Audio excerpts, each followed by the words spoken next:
अकोला नवीन बसस्थानक परिसरातील संडासाची पाईप फुटल्याने सर्वत्र दुर्गंधी पसरली आहे.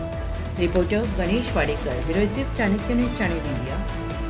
अकोला बसस्थानक नवीन भिंत उभारलेली आहे. त्या भिंतीजवळ बसस्टँड जवळील शौचालयाची पाईपलाईन फुटलेली आहे आणि त्यामुळे भिंतीजवळ नाश्ता, पानपट्टी अशी अनेक दुकाने आहेत. त्या दुकानासमोरून शौचालयाचे घाणेरडे पाणी वाहत आहे. यामुळे ऑटोचालक, व्यावसायिक, नागरिक या दुर्गंधीच्या वासामुळे त्रस्त झाले आहेत. त्यामुळे रोगराई वाढू शकते. फुटलेले पाईपलाईन त्वरित दुरुस्त करण्याची मागणी या परिसरातील व्यावसायिक आणि ऑटोधारक नागरिक हे करत आहेत.